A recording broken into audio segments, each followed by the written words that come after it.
AI is better than humans at basically creating text, image, sound, video, all these kind of different kind of dimensions of elements. So the question is, when you collaborate with the AI, your creativity can just get unleashed. I mean, at the end of the day, we don't want to learn how a TV works. We just want to press the button and it works, isn't it, right?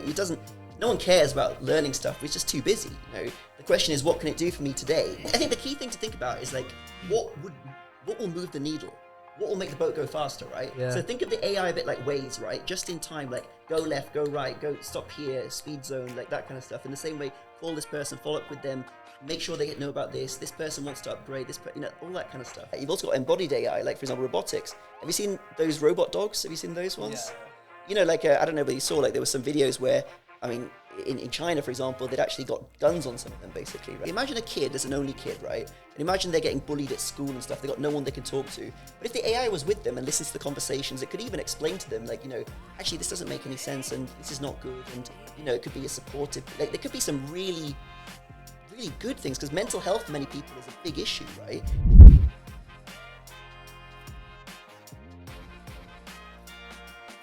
Welcome back to another episode of the Multipliers Club, and today we're joined by Aalok Shukla.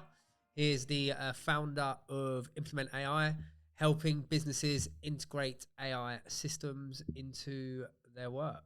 So yeah, thanks for coming on. Thank you for inviting me. Thank you, appreciate it. Luckily, you've still got some Portugal weather here today. It's gorgeous. It's gorgeous in London, isn't it? Yeah. Right? There's no difference. It's probably better here. Yeah. So, first of all, just start for anyone that I don't know how maybe they've been living under a rock, but anyone that doesn't know what AI is in simple terms, what is it?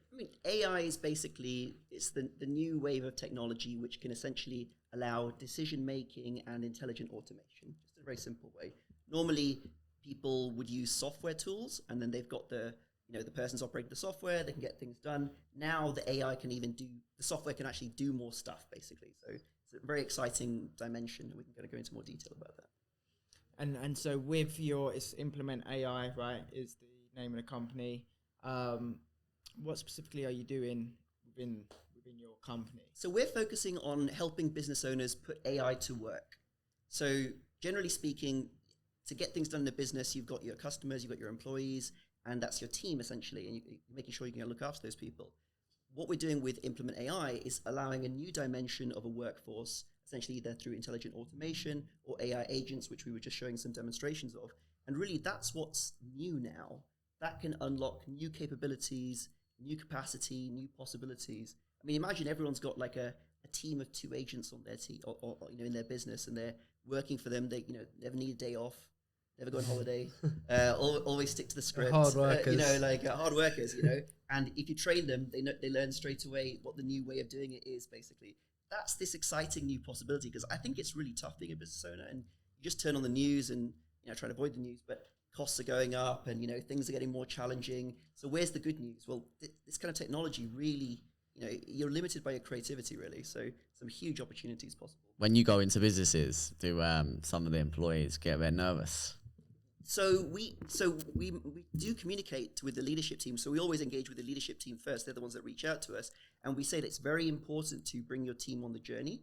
Absolutely. Because people get worried about replacement or different things like this. And it's important to be frank and say, like, look, as a business owner, you need to communicate your vision for the business using AI and how more people can kind of benefit within the business. So really what we're looking at is like making sure that they can upskill their team, also like unlock new opportunities for people, but also reallocate people to higher value tasks, because the AI can take over some of the things that they didn't even like doing in the first place. So yeah, absolutely. It's very important to do that. How long has AI been around for? A long time. You got like from Alan Turing, that's where it was just starting, from a long, long time away, from intelligent machines and imitation machines.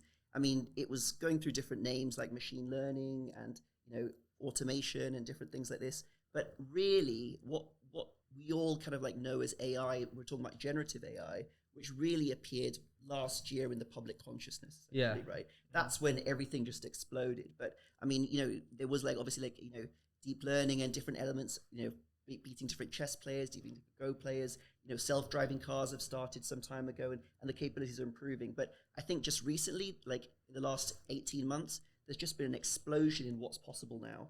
And it's mind blowing, really, honestly. Like, you think about what's possible, completely autonomous. You know, someone can be, we won't go into it too much detail, but like, there's so many things it can do now, basically. We'll ask you for some examples Yeah, later, we will, for sure. We will, yeah. So what, from your point of view, are you seeing, in terms of the, like where I look at it is, once there's the full masses, I'm guessing, using things, the possibilities will very, very, very quickly become endless, because obviously it's the data that allows it to learn. So if 5 billion people around the world are using it every single day, it's going to get all of that feedback and learn, and then it will just go to levels. So can't even see. Are you seeing that there's certain holdbacks in areas because it isn't the masses using it yet, or not necessarily? I think there's two things, right? I think we can look at the capabilities and the performance of the technology now, right? You know, like in terms of like, you know, from ChatGPT or from Claude or for different systems like that.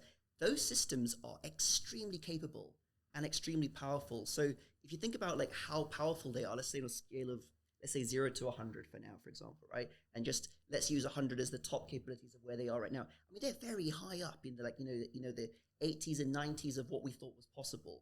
If you think about what businesses are using these days, very small percentage, if that, basically, right? You know, not even 1%, 2%. And, you know, there was an announcement, you know, last week or the week before about Apple Intelligence. They're putting it into all the mobile phones. Yeah, see that. You know, you've got obviously like Siri's going to get upgraded. Alexa already was like that. So people are used to AI being built into things. And to be honest, like, I remember, like, if you gave a laptop to a kid and if they start touching the screen and they realize it's not a touch screen, they're like, this is rubbish, basically, right? You know, like in the same way, any kind of text box or any kind of interface where it requires you to do all the clicking or do all the thing, or you can talk to it and it's not doing anything, you'll think it's rubbish, basically. So I think this term artificial intelligence stuff, it's just going to be like smart, like something's either smart or it's not, basically, right? You know, but I think the number of people that are expecting these kind of magical experiences is going to increase.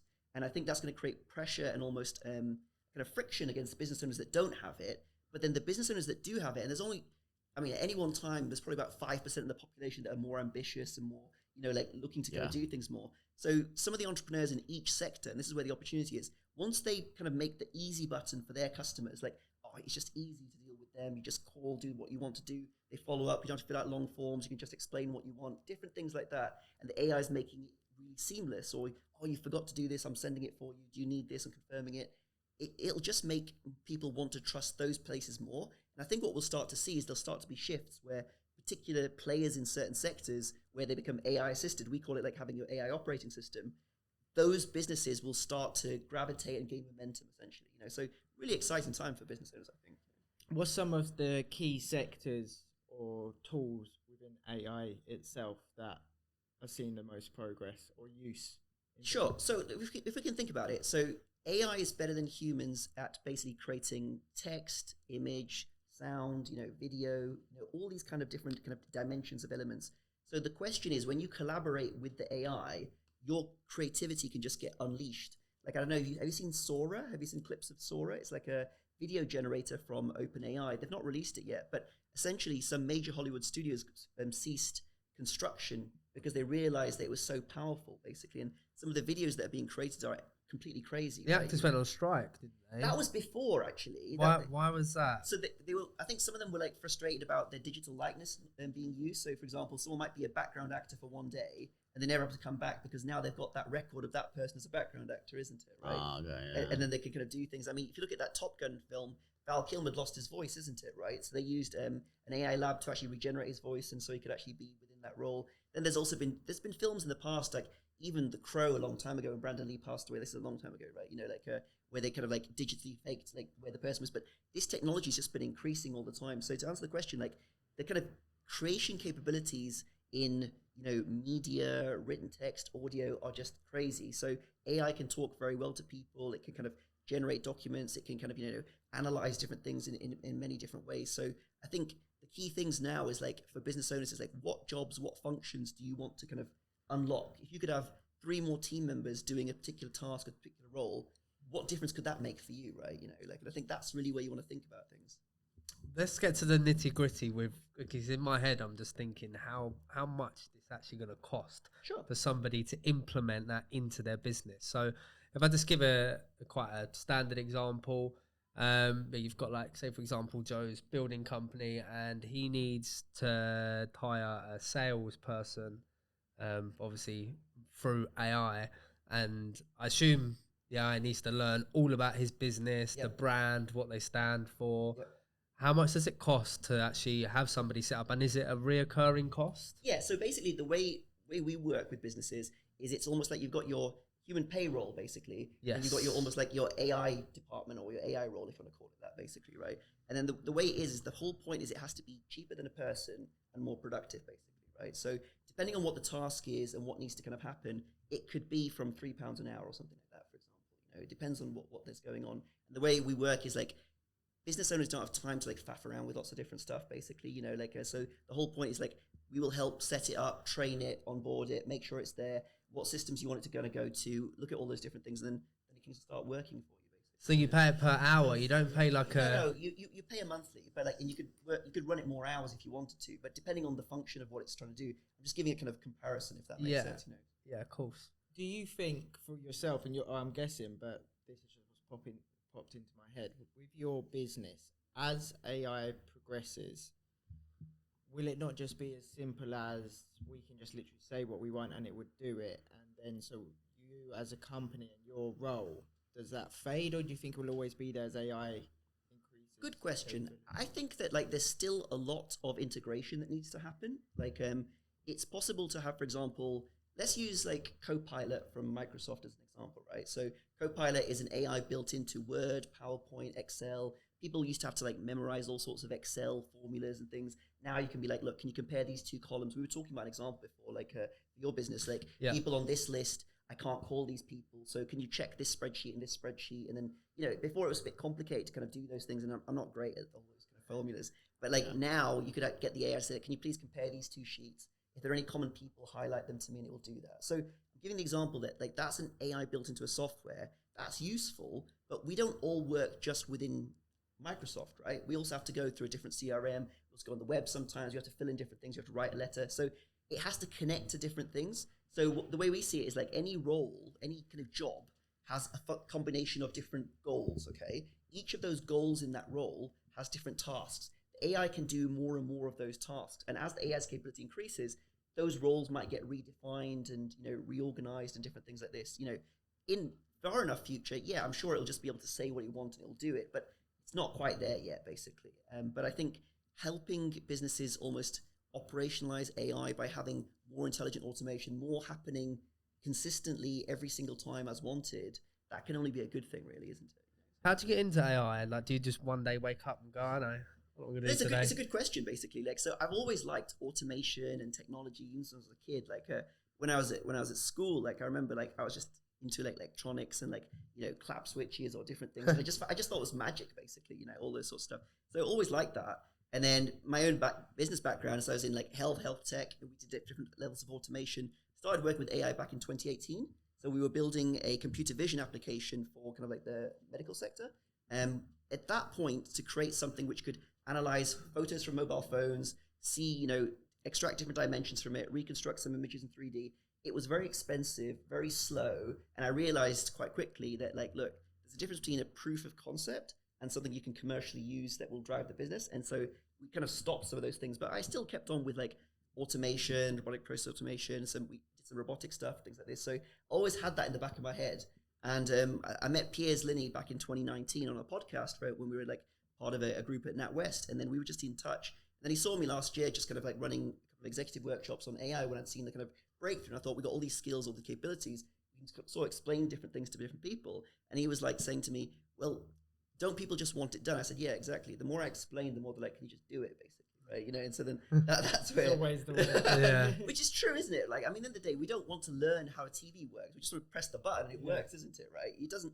No one cares about learning stuff. We're just too busy, you know? The question is, what can it do for me today, isn't it, really? Yeah. And I think that's a valid question. You know? So then, following that, yours and Piers' relationship, how did that then go and actually turn into a business? And am I right? Is it one of his main focuses now? Or? Yeah. So Piers is a busy guy. He does lots of different things, but primarily, like, AI is one of his kind of core focuses. And, you know, we speak every day. We're doing an event this evening, basically, you know. And, yeah, he's always been into technology. He had a cloud company a long time ago, basically. And we were talking about, like, how, you know, what different trends there are and how things are going to be. And we're both in agreement that we're really in a kind of like once in a species opportunity, really. You know, like, I mean, this is a different type of technology. Like, this is moving beyond a tool. You know, this is moving into something which can actually decide and get things done in a way that could never be done before.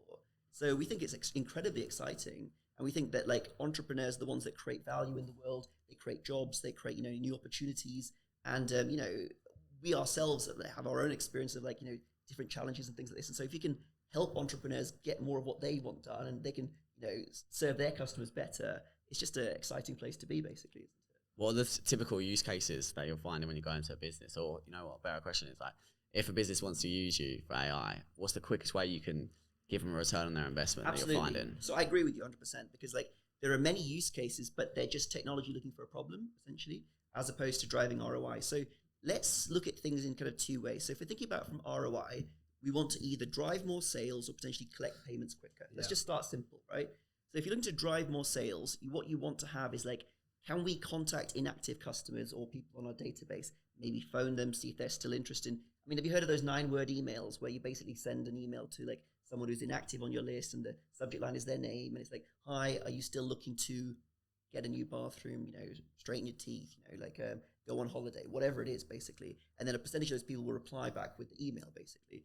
As we've evolved, the email inbox has become, you know, more and more crowded. So obviously that can be done with phone calls now. So the AI could, for example, call people that inquired some time ago and say like, you know, are you still looking to do this? Can I get some more information on what you were looking to do? So that's one example, right?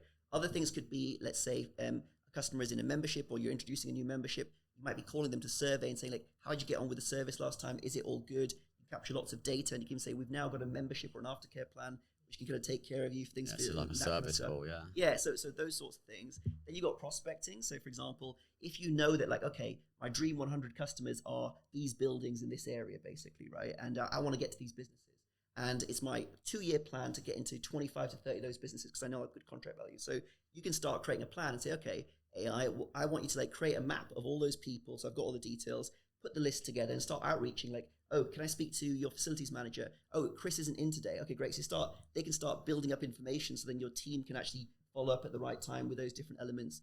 You can also do, you know, personalized video outreach, for example, like, you know, because like, hi, Tom, hi, John, hi, Peter, you know, like, I saw you didn't check out from the basket on the e-commerce website, whatever like this, you know, was it something about the skis or could something else be helpful for you? You know, all those sorts of things can start. Yeah, I got a video the other day. I signed up to a website and then it didn't send it straight away, but it sent it like 3 hours later. Just like, hi, Luke, just wanted to say thank you for joining us. Exactly. It actually said, oh, this isn't an AI video. This is actually me saying, but it definitely was an AI There's video. no way, like, there's so many members, but because they didn't send it instantly, it was sent like later on. It was quite late at night. So I'm just getting through all the messages now, but I just want to say thank you for joining. It's so clever, yeah. Make a great point because, like, I think that the psychology optimization is almost more important than the technology optimization, right? So you were asking me before we started recording, can you change the script? Can you make it more assertive? And I was like, absolutely, basically, right? Because what you want to do is you want to like pick your use case for the ROI on where it's going to create an emotional decision or it's going to like give you the information to be able to move forward or be more personalized and connect much better, essentially. And then on the other side of things, there could be in terms of like, you know, people who've got overdue bills, for example, you sent an invoice they haven't paid, be phoning them saying, you know, your invoice is overdue. Can I get an update on what the payment is? And, you know, the tighter your systems are and those sorts of things, or someone missed an installment or whatever like that, you know, it can just mean that like, you know, your cash collection is always much better and you don't have to like chase someone to do that. You can just almost set it and forget it in that way, basically. I think the database reactivation is probably one of the, definitely a good use case because so many people are sitting on so many leads they have, right? Absolutely. But they just don't know how to best kind of get them, interact them, yeah. Every day there's a fire, right? You're a business, you wake up, there's a fire. Like, you got a bad review, you got this, you got that. It's important, but it's not urgent. So because you've got limited people. Yeah. But now you don't. so could you? I'm just thinking. It's so crazy. I've just sat here by mind that like. Before you'd hire a VA, right? But now it's replacing VAs. Well, this is what I think. Even like, so for example, we get a lot of sales training from a guy called Steve, right? And he's just like neurolinguistics programming. Perfect. Like he is on the ball, right? So imagine we talk to AI, or you take Steve, you get Steve to teach the AI. He knows how business is. he knows, obviously we're good at sales, but he's like top tier. Yep. If you get him to then teach the AI, then all of a sudden you've got Steve on the phone speaking to all your customers. You replicate your best salesperson, basically, isn't like, it? How mad is that? And so like could you set it up so the AI can listen into like, I don't know, 50 calls by, for example, one of us or our best salesperson, and then it's taking all it learns from that and it basically tries to replicate. Yeah, so we've actually got a different AI agent which listens to a whole lot of calls for like different businesses where they're trying to book physical appointments with the person, and it identifies all the people that didn't book an appointment from the phone call and highlights it to a person with like why they didn't book an appointment or what their issue was or what their concern was. Like there was a guy that was actually on a golf course and inquired about something which was for 15 grand basically, and he goes, I'm a bit confused, I'm just playing golf at the moment, I'm going on holiday, and then the team had missed that one basically, and so then that was highlighted back. So then one of the team could say, hey, did you how was your round, did it go well? I'm just sent you the information on the thing that you were confused about. Here's all the details, what you need. So then they can do that by WhatsApp. I mean, you could make the AI do that by WhatsApp, but I think that you want to have the person doing the kind of highest touch bit, but you just need the person to know who to call next. Yeah. So think of the AI a bit like Waze, right? Just in time, like go left, go right, go stop here, speed zone, like that kind of stuff. In the same way, call this person, follow up with them, make sure they know about this. This person wants to upgrade this, all that kind of stuff. So for example, basically, I've said with any new leads, I was going to have my assistant listen to like 100 calls, take notes next to me, take notes as we go. At the end of each call, ask me questions. Why did you say this? Why did you say this? So on and so forth. After 100 calls, I'll then listen to you do 20. Same thing, take notes, feedback. If there's any specific, again, the reason for that is just trying to qualify them up front. It's not trying to close them on the phone. No, of course. It's also not just trying to book an appointment. It's trying to understand if they're a right Is fit there a for need? our company. Is there a pain point that can help them? Qualifying, right? Qualifying, exactly. So they're like openers, become openers, Yeah, and then yeah. obviously tee you up so for you I to was close. going to literally do that now with my assistant. Are you telling me that? Do you reckon? could instead I can sack get them. yeah. Do you reckon- Well, I think there's two things here, right? Like I think like if your assistant's going to do the calls and stuff like that, then you should train the person, right? So I want to be really clear. I'm not saying don't train people, right? But what I'm trying to say is that like if you're trying to like unlock a new capability, because the very best person might be exceptional, right? But then their performance might vary during the day depending on how hungry they are, how stressed they are, how tired they are, whatever like this. The AI won't be as good as the most best person, right? But they'll be consistently at the same level all the time, isn't it? Right? It won't be emotional as well. Yeah, no, exactly. And they'll get it done. And what I found actually is taught me more about my own psychology sometimes. Like when I listen to some of the calls and I think like how people reply. Like for example, the AI called someone and they said, "Why are you calling me?" Because you inquired. Oh, okay. Wait, let me think. Where did I inquire? Like the AI wasn't getting back. Like if I was making 50 phone calls, I think I'd be feeling a bit like, oh, I'm sorry, and just some reflex would kind of take over. So what I also find is that because the AI has no emotion and doesn't react, and it's got its objective. For example, with one of the AIs, we gave it points. Basically, we said like you get 5 points if you find this, 10 points if you do this, 15 points if you get this, and your goal is to score as many points as possible, basically, right? And then it's optimizing for the outcomes we want from the call, for example. And I think to myself like, wow, I give up too easy on many things. I should just keep going potentially, isn't it? You could probably do the live transfers as well. So you get the AI to call up, qualify someone, and then if they score X amount of points and they qualify, cool. Now, okay, brilliant. Now I'm going to put you through to my other team member. Blah blah blah. Can they do that yet? It could.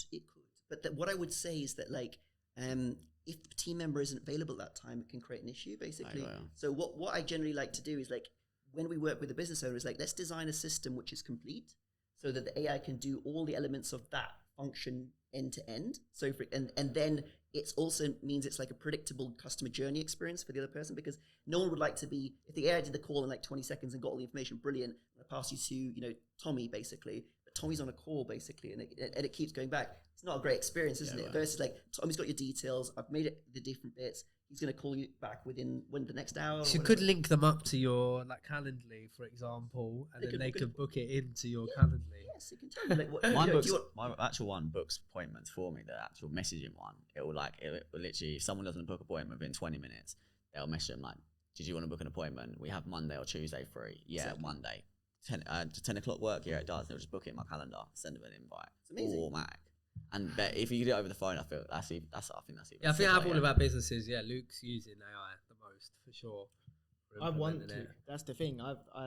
So I similar don't to know what you enough. said, Just literally don't know enough. I've tried to Don't know what you don't research know, a good amount of AI and listened in, and like, you know, it's one of those movements that I'm fully all in, that I know this is going to just be ridiculous, and it's like I want to be involved. I think the key thing to think about is like what will move the needle, what will make the boat go faster, right? Like, for example, is like reaching out to more people quicker, engaging, following up with people that inquire on the website, within 5 minutes or 30 seconds. Yeah. Like literally, I just look at all the little bits. You look at like the relay race teams, right? At the Olympics, okay, there's like 4 of them or whatever like this, and they're passing the baton to each other, and each of them is trying to optimize their bit. So in the same way, I just like look, where can you get a performance advantage over your competition, isn't it, right? Everyone's bidding on AdWords or whatever like this, so you're optimizing all that stuff, great. People are submitting their form, but then how quickly are you contacting them? What questions are you asking? Like, that's important, right? So for example, the AI on some calls says like, how long have you been thinking about doing this?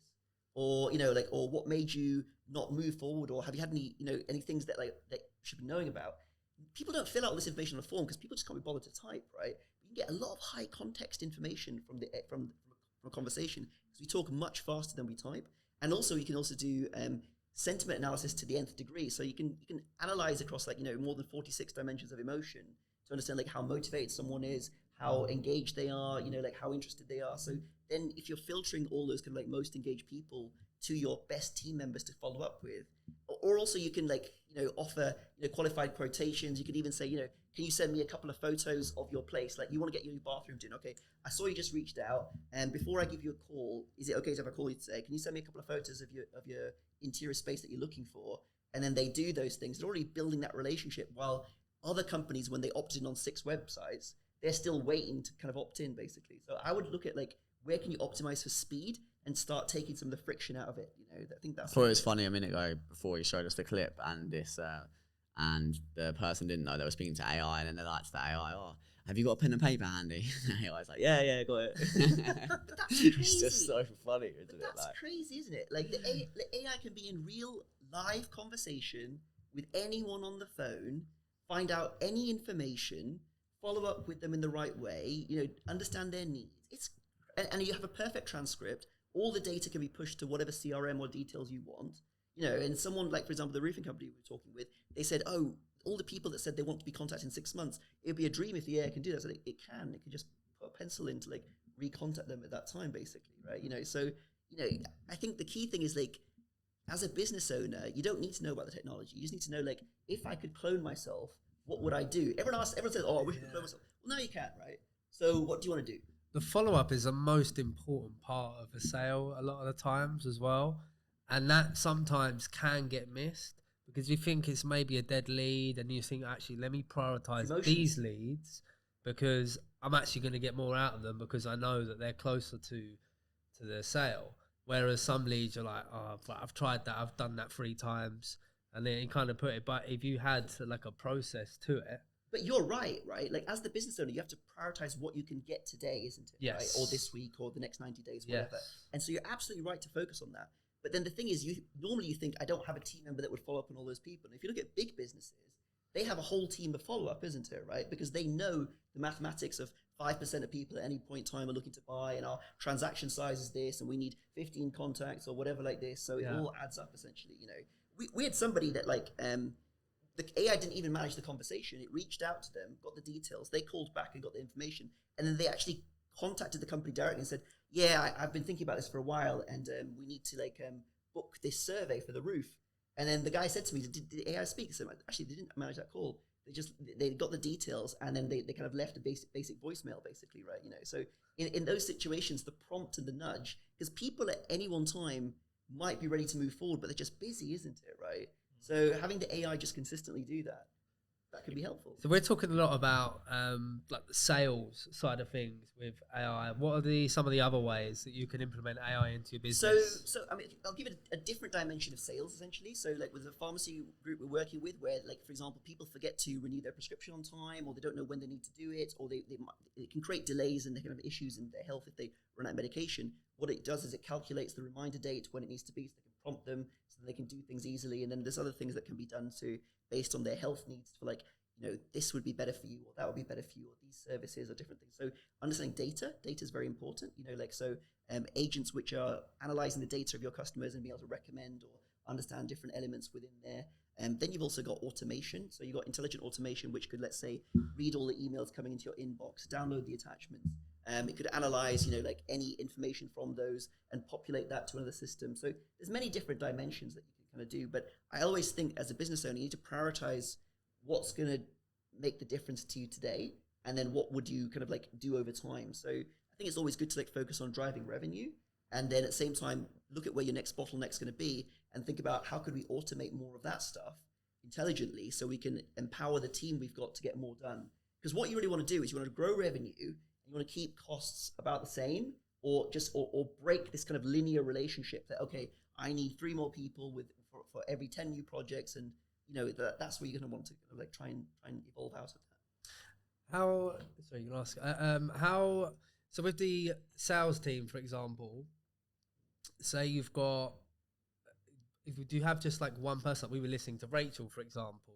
You can have different people. And so you have different people and you can have them all dialing out at the same time. I mean, how many dials can they get through? I mean, and can you have maybe, let's say, Rachel selling in a certain way? Yeah, Tom and Alan, and then they're all... You can have Tom as a sales manager. Really? So it could be like, Rachel reaches out, like, I'm going to put you through to Tom, who's my manager, basically, right? Like, and that could happen there, isn't it, right? Tom's never busy. He's going to take the call. Can you have, say, Rachel on a call at multiple calls at the same time? Yes. You can call in parallel. How many? So, like, on a standard one, probably about 5, but it can be upgraded to do up to like 20, for example. That's so crazy. And it can have those conversations in parallel, right? So if you think about a person dialing, their phone line is engaged, let's say a minute per dial, let's just say the person doesn't answer, for example, right? And then let's just say a successful conversation is 4 or 5 minutes, for example, right? In an hour, how many of those can you do, isn't it, right? It adds up, isn't it? You could do 30 dials, that's 30 minutes, maybe like a minute to update the notes that you couldn't reach them. That's your hour gone, isn't it, right? Versus with the AI, what it can then do is it could reach out to, 20, 30 people, have those conversations, and be, trying to engage as many people as possible. It's almost like a time machine, right? Like I've seen that, like it can have 200 minutes worth of calls in 30 minutes or something like this, right?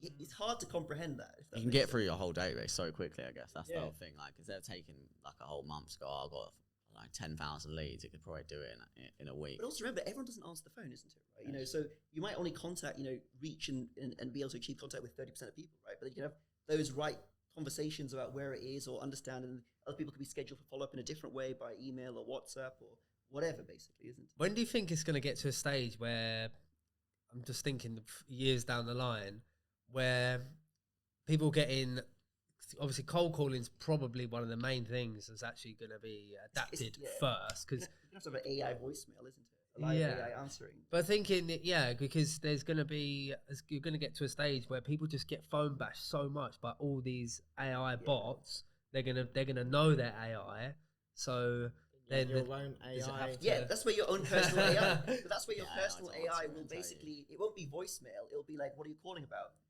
And then it'll answer you, and it'll ask you, and it's like, "Okay, you're offering me utilities. Okay, to switch my electricity. All right, what's your price?" And I go, "Okay, I've just compared on the bank statement. Actually, no, you're not cheaper. Thanks, bye." Basically, right? Or it could be, actually, that sounds like a good deal. Do you have a lock-in contract? Like, that's where it's going to get to. When will we get our own AIs, do you think? That's what Siri's trying to do, isn't it? And Apple's going that way, isn't it? Right? That's what their announcement was about. Like, their new announcement's crazy. Like, I watched the video on it the other day, and the things it can do. So that's the whole thing, isn't it? Right? Like, it's got to be grounded in your data, know about you as a context, you as a person, your social circle. So that's coming.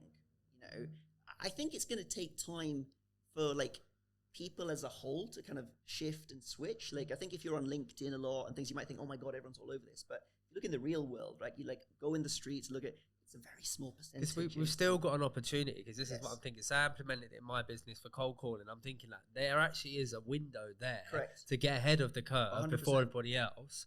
But then I do feel like people will catch up, and then it will become diluted.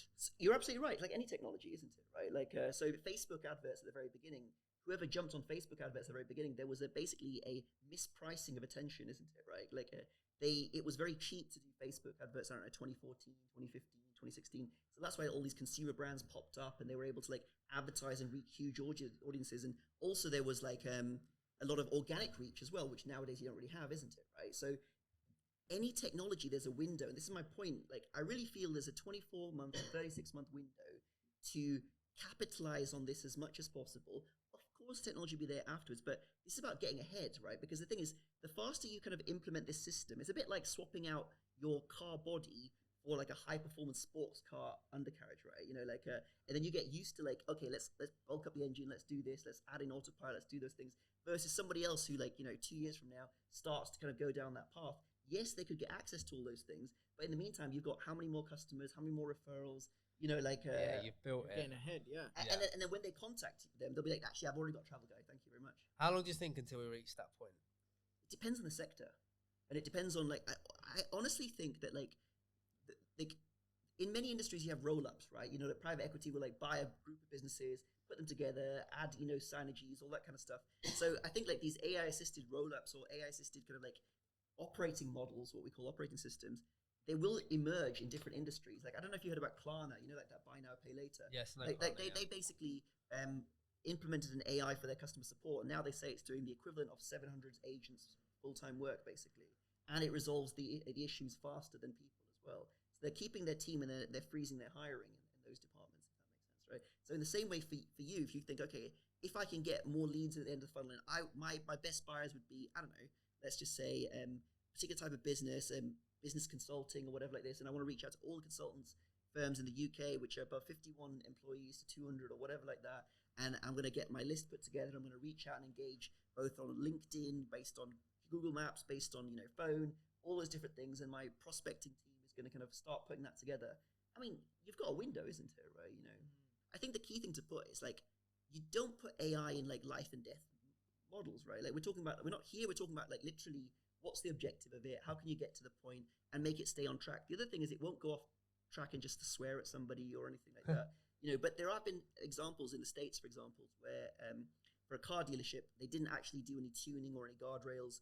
And it was like, and people were inquiring about, I forget the name of the brand of the car, basically. And it was saying, actually, other cars are better than this car. You shouldn't be like doing or like a different airline didn't implement a chatbot without actually putting any guardrails or any training thing on it. And it was saying, actually, this airline's not very good and stuff like this, Actually, I think DPD or someone like that did in the UK, actually. Where does the bot get it with the information?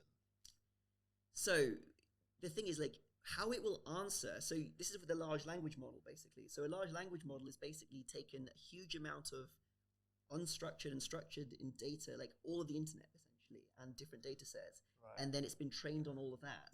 And that's how it knows patterns, basically, right? But then in those businesses, what should have happened is it should have been trained only to do these things. You can't step beyond this role. Anything beyond this, it goes like that, But some places, just to implement quickly, they didn't do that, basically. But like, you might have, like, let's say a person in your customer support team, anything below, I don't know, 100 quid, they're allowed to refund or authorize or whatever like this. But anything over £101, for example, it requires a manager's approval. Like, businesses have rules like that, for example. So the AI can be set those parameters. Like, if as long as it fits within these things, can do this. Anything outside this, you are not allowed to kind of go freestyle. You have to pass it in this way, basically, and say, I need to talk to Mark, my manager, for example. So in terms of do you have it where you have now, you've said about the AI agents, specific products within your business that you've built that you can obviously tweak to each business? Or is it a case, and do you have like developers working on that sort of stuff full time? Or do you have a conversation with a business and then you have to go to the developers and develop something new, utilizing whatever AI tools are already out there? We do both, right? So one of the things I'm very passionate about is I just see that everyone's always saying, I wish I had more people, or I wish it had more of me, or whatever it is. And so everyone needs another salesperson or another person with business development, right? I think any business would benefit from that, right? So that in that situation, we've got agents which can be customized into different businesses for that. And there are businesses which are better suited for that, which would be, let's say, a high value product or service, considered purchase that could be, let's say, from £2,000 up to 50 or 100K or whatever like this. That's quite an obvious one. That makes sense, right? But there are other ones where a business wants to develop new capability. I can't explain too much, but let's just say it's in a fabric business where they want to help customers imagine new ways something could look and what it would look like in their house or whatever like that. So there's new things which could lead to more orders. So different things can be done as well. But you've got so many things also happening now. Like, we're just talking about like non-embodied AI. You've also got embodied AI, like, for example, robotics. Have you seen those robot dogs? Have you seen those ones? Yeah. I don't know, but you saw, like, there were some videos where, I mean, in China, for example, they'd actually got guns on some of them, basically, right? And so that's like a whole different dimension, essentially. But you can look at it in terms of facilities management, inspecting huge buildings. If you've got a huge warehouse, the dog can walk around, see what's going on. You could have a drone which is kind of going around and seeing what's going on. You've got, AI which can be built into like cameras. Like you say, you got a Ring camera in a cafe, and it can spot how many coffees did John make today. It's counting. I've seen videos where it's just counting the number of coffees that this person did, or how many customers came to the front. And imagine a kid, there's an only kid, right? And imagine they're getting bullied at school and stuff. They got no one they can talk to.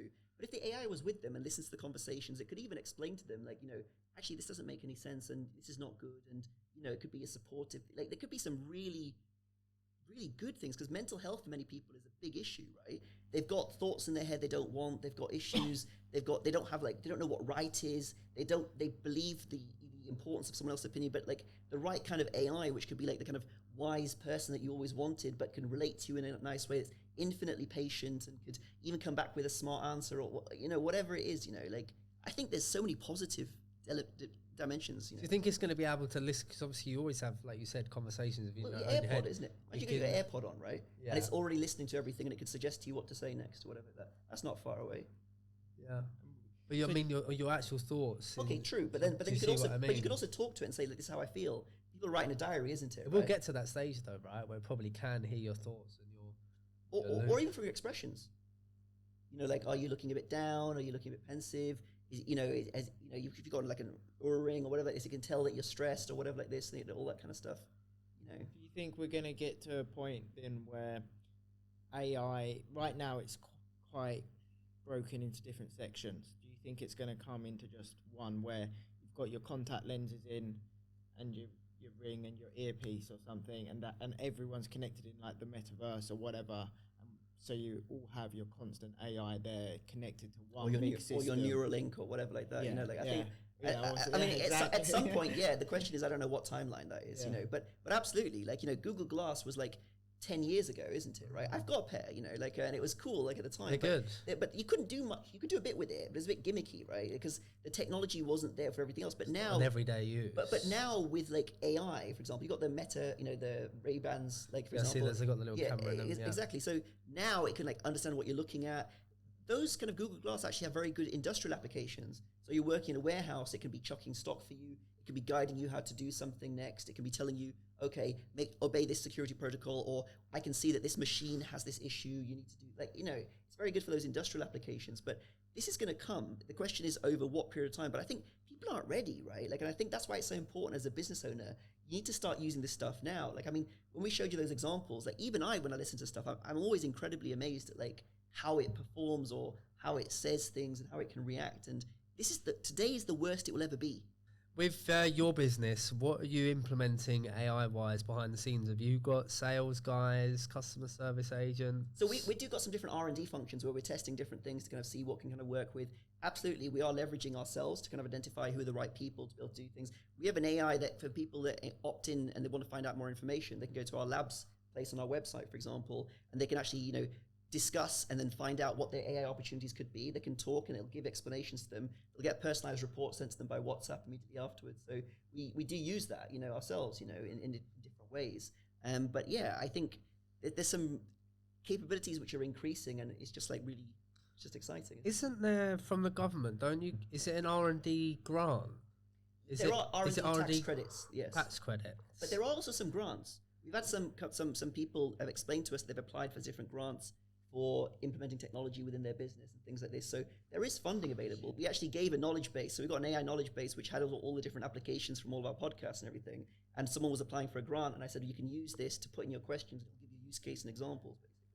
So absolutely, you can use AI to help. If somebody wanted to implement AI, they could go and get a grant for it. Potentially. It depends on the area and depends on the thing, but potentially, yeah. So how many clients are you working with? How many clients have you got on board? Yeah, so we got a mixture from quite large companies to mid-market companies, and across a wide range of sectors, basically, and I'll be honest, I find the most exciting ones the non-tech ones, literally where you've got lots of people. We got one business where they've got 100 people making outbound phone calls. 100 people making outbound phone calls, right? And then they were asking, so how many can this thing call? And we're explaining, and they're like, wow. And then they called it up, and they were trying to take it off track, basically, right? And they were and then it was just like answering back in a certain way. So like honestly, I find the non-tech places the most exciting because like for them it's like magic, literally, you know, like and I think that's exciting. I mean, as a person, you want to be around people that are excited and enthused, isn't it? Right? You know, so I think there's just so much opportunity in You're like a magician. You come in and show people all these like tricks and like things they can do. And you're it's just basically it's like a painting palette, right? Isn't it? Right? Like I mean, it's like if you don't know what green is, you know, like how do you don't know what's possible to you, isn't it? Right? So in the same way, if you got like, okay, these are your colors, or this is your menu of what's possible. Like what's on the menu? Most people are just like, what's on the menu? Like they don't know what they want to have, isn't it? Right? Yeah. It's like, what can I do, basically? And so I find those conversations really cool. And then you're talking about like some businesses where they might change how they do things, like some law companies that we've been talking with, like how they might start implementing tools for their customers to identify other things or helping them in different ways. So there can be evolution of different services and different ways of doing things. But I think that industry like is like lawyers, solicitors, etc. They have to spend a lot of time reviewing documents, and that's like, I guess even trying to move house, it slows things down. So that's an industry where I think technology should really, like, they need it. I think they're probably scared because of the importance of it in terms of if they get an AI to review documents. If the AI does mess up, then the person is impact responsible. yeah. So I think it's in understanding where you apply it and where you don't. So for example, in the kind of easier ways, it would be like, let's just say when you register with a solicitor, you have to send all lots of documents and all that stuff for anti-money laundering, like, you know, KYC, all that kind of know your customer. So the AI could, for example, like facilitate that, make sure like you've not completed this bit yet, you know, can I help you with it? What information is left? So it can kind of be assistant in like the kind of those sorts of areas, and step by step over time as you grow your kind of confidence with it, it could suggest things for you, but obviously it's your decision to kind of decide what you want to do. But as these systems increase in their complexity, like some of these can take in huge amounts of information in one go, you know, like more than all of the Harry Potter books, and they could spot one sentence within it, basically, you know, like it's. And that's the thing we're talking about. At some point, that's not going to be an issue. We'll be able to do it better than a human ever could, any of the fine detail stuff.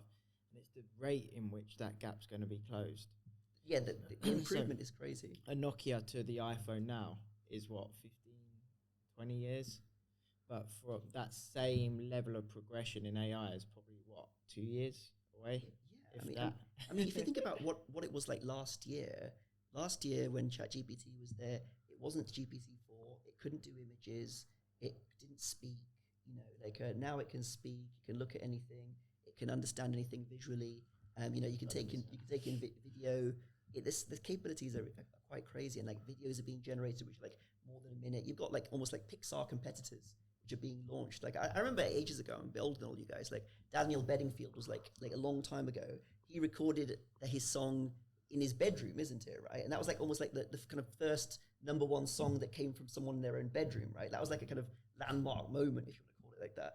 I don't think we're far off from, like, you know, rather than someone just being a YouTuber, which is great, there might be people producing films, you know, like, you know, independent, you know, Star Wars themes based on, I don't know, Crossing in the Predator universe or whatever like that, you know, and there'll be an audience that wants to see those sorts of things, and, you know, there's going to be some whole new capabilities unlocked.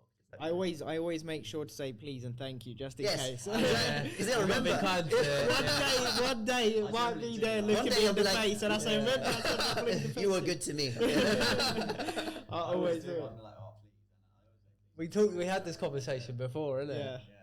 So just be kind. The way I look at, like, this is my interpretation is anything that is possible is probable to be here within whatever time frame, 20 years or something, where if it's doable for us, then with the help of AI, we're going to be able to have it. So I've been saying, I reckon, I don't know what your thoughts on this are, but in terms of how long we live, as long as you, let's say for now you can stay healthy. Yep. I'm 26. Let's say I'm managed to stay fit and healthy for the next 40 years at least.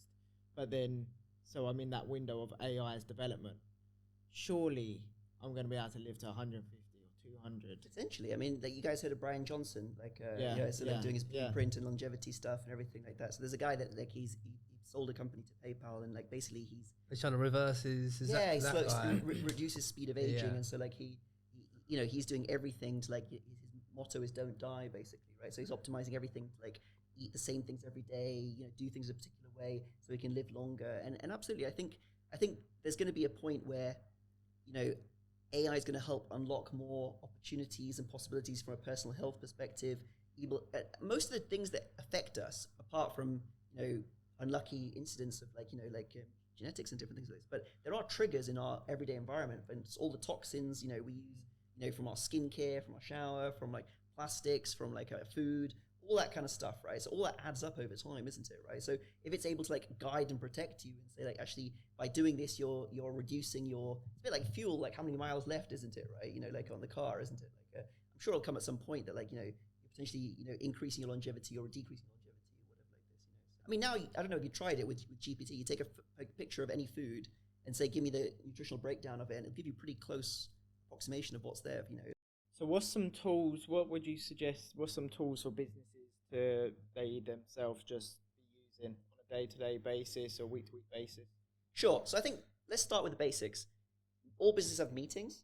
So they're talking to different people. So definitely use some kind of AI meeting tool. We use Fireflies. We also use Copilot from Teams, but like many ones from Zoom or Google Meet, different ones that are capable within there. But the point is record everything, right? So the more of your meetings you record, the more intelligence and information you've got, the more you can kind of leverage things and stuff like that. So meeting tools are quite a good one. The other thing, use it as like AI as a thinking partner. So you could use, pick which AI you want to use. It could be, Claude. Claude is a very good one if you've not used it for business writing and analysis of documents and spreadsheets and things like this, or ChatGPT, which is obviously exceptional. And you can, say, okay, I'm planning a marketing campaign. This is my target customer. Put all the information you want in as if you're talking to a consultant, and ask it for recommendations back. So, using it as a thinking partner, you can do it in that way, even helping you, look at old blogs you've got or other content you have or different information and things like that in those sorts of ways. Even for like videos, let's just say, for example, you recorded a podcast like this or you record another video, you can use a different AI tool which can chop it up into short segments and spot different ones. They've got different solutions available for that. I think content creation is an obvious one, whether it's any form that you want to do. Even for like, creating instructional videos or customer videos, like in terms of like, hello, personalization, there's just so many things you can kind of like do with it. But I think start using it yourself as like a thinking partner, start using it as a meeting tool, and then start using it also like to understand like what kind of images can it generate or what kind of like number crunching can it do within spreadsheets. Every business has got something different, right? And then you can really start to understand to yourself like what is applicable in your business. So imagine you've got a really clever person that just turned up. So I'm going to work for you for free. And it was like, okay, well, what can you do? They go like, well, what do you want me to do? So do you do that with businesses then? Do you go in and they say, look, we want to use AI, got no idea what we want. Can you come in, overlook our business and see where we can get the best value? Or do most people know what they want? For some businesses, yes. Like, cause especially like larger ones where there's a senior leadership team, typically there's like a couple of people that have a vision for what AI would be like within the business. But obviously there's like 6 or 7 departments. And they've all got their own priorities or budgets or understanding. So with those, we do basically what we call a boardroom briefing. We level everybody up. We do like a kind of like a session so that everyone knows the possibilities and capabilities for their business. And then what we'll do with them is go through an exercise of saying, like, let's identify the opportunities. So they'll get training on AI into more detail. And then we'll do a session where we'll say, okay, let's look at potential use case and opportunities. And then we'll help them value rank it to what would drive the most priority right now and what could be afterwards. So absolutely with some places like that. But with other ones, it's obvious. Like they're like, what you did for that person, I want that. For people watching, listening, how can they find you on social media? Sure. So LinkedIn's probably the best. I'm most active on LinkedIn. So Aalok Shukla, if you look me up on there with Implement AI or Piers Linney, you'll be able to find us on there.